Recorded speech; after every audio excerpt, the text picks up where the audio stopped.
श्री स्वामी समर्थ. नमस्कार. मी नंदिनी माझ्या यूट्यूब चॅनलवर तुमचं खूप मनापासून स्वागत करत आहे. तुमच्या मनातील सर्व चांगल्या इच्छा स्वामी महाराज पूर्ण करो ही स्वामींच्या चरणी प्रार्थना करते आणि आजच्या नवीन व्हिडिओला सुरुवात करते. तर आज वार आहे मंगळवार आणि आज आलेली आहे रथसप्तमी. हिंदू धर्मात रथसप्तमी उत्सवाला विशेष महत्त्व दिले जाते.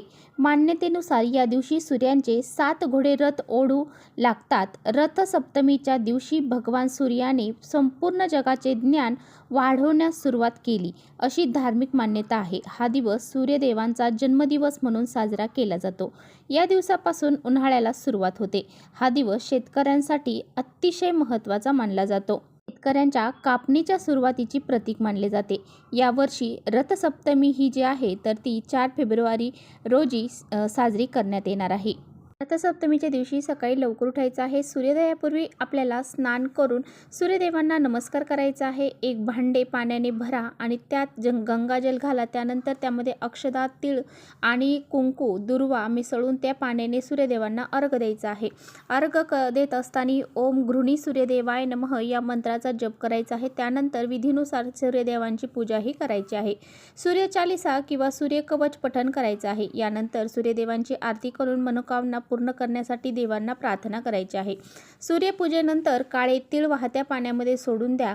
या दिवशी गरजूंना अन्नदान करणे त्याचबरोबर दान करणे अत्यंत फलदायी मानले जाते. हे जे व्रत आहे तर ते खूप विशेष मानले जाते.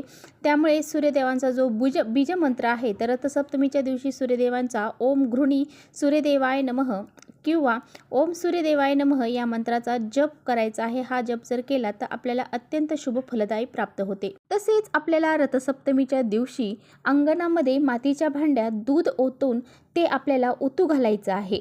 तर ते दूध जे आहे तर ते सूर्यदेवांना तुम्हाला नैवेद्य दाखवायचा आहे आणि तो नैवेद्य थोड्या वेळानंतर तुम्हाला घरातील प्रत्येक व्यक्तीने चम्मच हा पियायचा आहे. अशा पद्धतीने आपल्याला हे रथसप्तमीचं जी पूजाविधी आहे तर ती करायची आहे.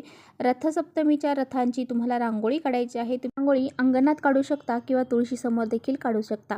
त्याचबरोबर आपल्याला घरामध्ये काही प्रभावी उपाय करायचे आहेत.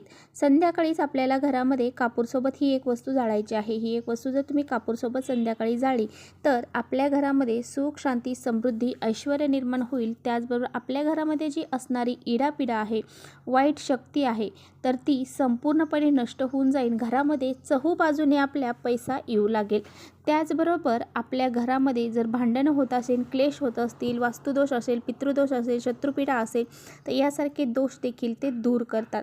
त्याचबरोबर आपल्या घराची, मुलांची, पतीची खूप सारी प्रगती होते.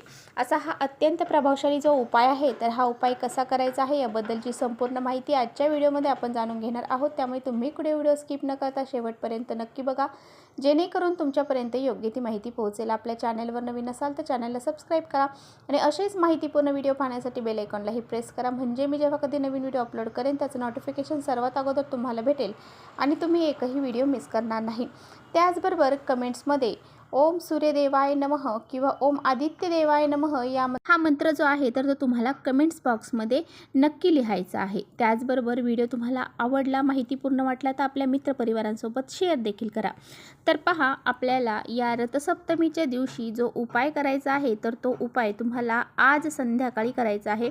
आज संध्याकाळी कधी करायचा आहे? आज संध्याकाळी रात्री 6 वाजल्यापासून म्हणजे संध्याकाळी 6 वाजल्यापासून ते रात्री 12 वाजेपर्यंत तुम्ही हा उपाय करू शकता. तर हा जो उपाय आहे ना तर हा उपाय या दिवशी करण्याला खूप जास्त महत्त्व दिलं जातं. हा उपाय केल्याने आपल्या घरातील जे काही नजरदोष असतील, वाईट शक्ती असतील किंवा काही दोष अडचणी घरात असतील तर त्यासुद्धा दूर होतील. गरिबी दूर होईल. आपल्या घरामध्ये माता लक्ष्मी प्रवेश करून आपल्या घरामध्ये चहूबाजूने पैसा येऊ लागेल. असा हा अत्यंत प्रभावशाली उपाय आहे. तर हा उपाय कसा करायचा आहे? हा उपाय करण्यासाठी आपल्याला लागणार आहे एक मातीची पंती किंवा मग तुमच्याकडे कापूर जाळायचं भांडं असेल तर ते तुम्ही घेऊ शकता. तर आपल्याला कापूर घ्यायचा आहे. कापूर हा आपल्याला 5 वड्या घ्यायच्या आहेत. तुम्ही भीमसेनी कापूर घेऊ शकता. कोणता तुमच्याकडे असेल तो कापूर देखील घेऊ शकता. घरामध्ये कापूर जाळल्याने घरामध्ये सकारात्मक वातावरण निर्माण होते.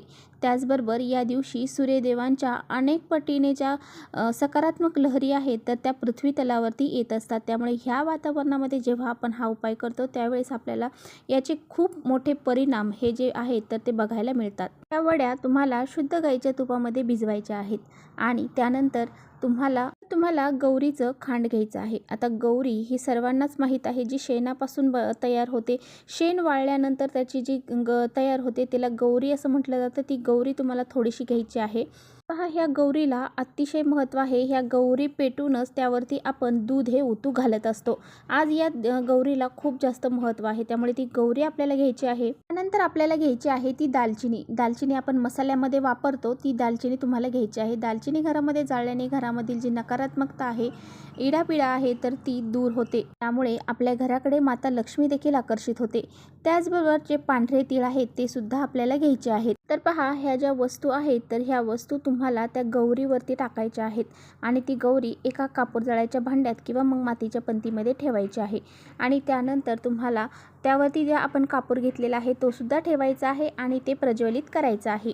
आता गौरीवरती थोडंसं गावरान गाईचं तूप टाकायचं आहे, जेणेकरून ते लवकर पेटलं जाईल आणि त्यामुळे आपल्या घरामध्ये जी काही सकारात्मक ऊर्जा येईल, माता लक्ष्मीला तूप हे खूप आकर्षित करतं। त्यामुळे तूप आपल्याला त्यामध्ये घालायचं आहे आणि ती गौरी जी आहे ती संपूर्ण घरामध्ये तुम्हाला फिरवायची आहे। म्हणजे ज्या भांड्यामध्ये तुम्ही ह्या वस्तू घेतलेल्या आहेत ते भांडं उचलून सर्व घरामध्ये, म्हणजे घरातल्या प्रत्येक रूममध्ये तुम्हाला फिरवायचं आहे। ह्याची धुरी घरामध्ये फिरवत असताना श्री स्वामी समर्थ या मंत्राचा तुम्हाला जप करत राहायचं आहे आणि त्यानंतर तुम्हाला तुमच्या मुख्य दरवाजामध्ये यायचं आहे। मुख्य दरवाजावरून सुद्धा तुम्हाला ही वस्तू फिरवायची आहे। ह्या जी धूर आहे तर तो फिरवायचा आहे आणि उंबरठ्याच्या मधोमध तुम्हाला हे जे भांडं आहे तर ते ठेवायचं आहे। नंतर तुम्हाला श्री स्वामी समर्थ या मंत्राचा कंटिन्यू जप करायचा आहे। जोपर्यंत त्या वस्तू जळत आहे तोपर्यंत जळू द्यायच्या आहे। त्या वस्तू जेव्हा जळणं बंद होईल, ती शांत होईल, त्यानंतर काय करायचं, त्यानंतर त्यामध्ये जी राख आहे तर ती तुम्हाला सर्व घरातील व्यक्तींना डोक्याला लावायची आहे, कपाळाला लावायची आहे आणि उरलेली जी आहे तर त्यामध्ये थोडंसं पाणी टाकायचं आहे आणि ती तुम्हाला इतर झाडांना घरामध्ये द्यायची आहे। अशा पद्धतीने हा प्रभावी उपाय तुम्हाला आज संध्याकाळी आवर्जून करायचा आहे। हा उपाय केल्याने आपल्या घरामध्ये सुख, शांती, समृद्धी, ऐश्वर्य निर्माण होते आणि आपल्या घराची, मुलांची, पतीची खूप सारी प्रगती होते। घरातील जी काही इडापिडा असेल, काही वाईट शक्ती असेल तर ती संपूर्णपणे नष्ट होते आणि आपल्या घरामध्ये एक प्रकारची सकारात्मक वातावरण निर्माण होते। तर चला, इथेच थांबवते। माझा व्हिडिओ आवडला असेल तर नक्की लाईक करा। चॅनलवर नवीन असाल तर चॅनलला सबस्क्राईब करा। परत भेटूया अशाच छानशा व्हिडिओसोबत। तोपर्यंत श्री स्वामी समर्थ।